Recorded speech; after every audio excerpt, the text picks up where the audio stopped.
আসসালামু আলাইকুম বন্ধুরা, সবাই কেমন আছো? আশা করছি ভালো আছো। আলহামদুলিল্লাহ আমিও ভালো আছি। বন্ধুরা, আমার নাতিন এই যে এখানে আমরা নিছে 3টা, আর এখানে দেখো বন্ধুরা কতটুকু মরিচের গুঁড়ো নিছে, আর এখানে একটু লবণ নিছে, আর এই যে পানি নিছে, আর একটা প্লেট নিছে। এখানে আমরাগুলো ধুয়ে তারপরে সুন্দর করে কাইটে বন্ধুরা আমি কালকে আমার বাবার সাথে এই আমরা কিনে আনছিলাম।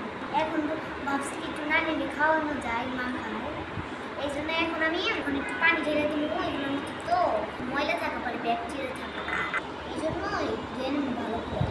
বন্ধুরা পুরো এগুলো ধুয়ে খাইবো, বাইরে ধুলা পানি আছে তো আমি তো কাটতে পারবো না, আমার নানি কেটে দেবো, আমার হাত কাটতে পারবো তো আমি মাখিয়ে দিব, আমার নানি কেটে দেবো। এই দেখুন বন্ধুরা কত ময়লা। আমরা সুন্দর করে কেটে দিব আমার নাতিনকে, তাই আমি আমরা কেটে দিতেছি। আমার নাতিন কিন্তু অনেক সচেতন, আমরা কিন্তু সুন্দর করে ধুয়ে নিছি। বলছে যে ব্যাকটেরিয়া ভাইরাস থাকতে পারে, সেই জন্য না আমরা সুন্দর করে ধুয়ে নিছে। আমার নাতিন বলছে, নানি আমি তোমাকে আমার মতো করে আমি যেভাবে খাই সেইভাবে তোমাকে আমরা মাখিয়ে খাওয়াবো, তুমি আমাকে আমরাটা কেটে দাও। তাই আমি আমরাটা কেটে দিতেছি।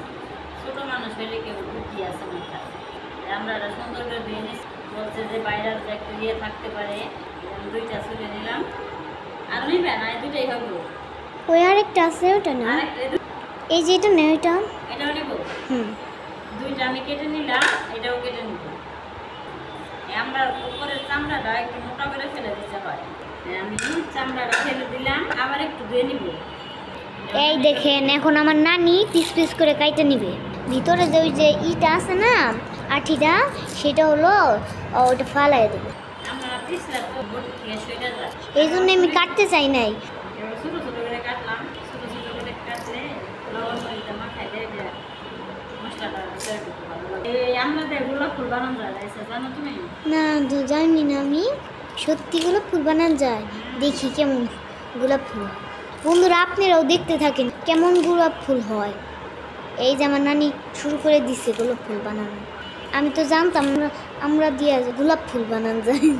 বন্ধুরা ভাইয়া ফেলাইছে, বন্ধুরা গোলাপ ফুল বানাবার যে আমার নানি ভাঙ্গা ফেলাইছে। গোলাপ ফুল বানাইতে পারলাম না, আরেকদিন আবার গোলাপ ফুলের ভিডিও বানাবো। এই দেখো বন্ধুরা, এইভাবে আমি কেটে নিলাম। আমার নাতিন যেভাবে খায় সেভাবে মাখিয়ে আমাদেরকে খাওয়াবে। কিভাবে মাখায় সেটাই এখন দেখাবো। এই দেখেন এখানে লবণ আছে। এখন কি আগে মরিচ আর লবণটা একটু মিক্স করে নিতেছ না?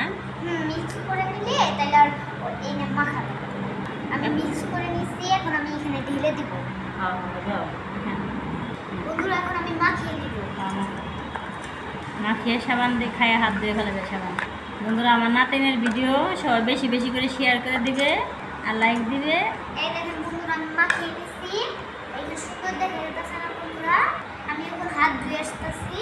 বন্ধুরা আমি যেইভাবে খাই সেইভাবে আমার বাপ মশলা দিলাম। এখন আমি একটু খেয়ে দেখি কেমন হয়েছে। মজা, অনেক মজা হয়েছে না? কোন মশলা দিয়ে বানিয়ে খাবেন দেখবেন খুব মজা হয়, আর কমেন্টে জানাবেন। বন্ধুরা লাইক করে দিবেন, শেয়ার করে দিবেন, আর আমাদের দুজনদের নানি নাতির পাশে থাকবেন। আমি এখন নানি খাবে, নানি টেস্ট করে দেখে কেমন হবে। টাটা বন্ধুরা, এই যে আমার নাতিন আমার জন্য নিজে যেরকম খায় সেরকম মশলা দিয়ে মাখাইছে আমাকে খাওয়ানোর জন্য। তাহলে আমার অবশ্যই খাইতে হবে। তাহলে আমি একটা খেয়ে টেস্ট করে দেখি কেমন লাগে। বিসমিল্লাহ। অনেক মজা বন্ধুরা, আমার নাতিন যেরকম ছোটো মানুষ সেরকম মশলাটা মাখাইছে, খুব মজা হয়েছে বন্ধুরা। এরকম করে বানিয়ে খাও, অনেক ভালো লাগবে। আর বাচ্চাদেরকে এরকম কম কম মশলাতে মাখিয়ে দেবো। আর আজকে আমার এই নাতিনের রেসিপি কেমন হলো অবশ্যই কমেন্টে জানাবে। আর ধৈর্য ধরে কষ্ট করে যারা ভিডিওটা দেখলে সবাইকে অনেক অনেক ধন্যবাদ। সবাই ভালো থাকবে, সুস্থ থাকবে, সাবধানে থাকবে। আল্লাহ হাফেজ। আসসালামু আলাইকুম। আল্লাহ হাফেজ।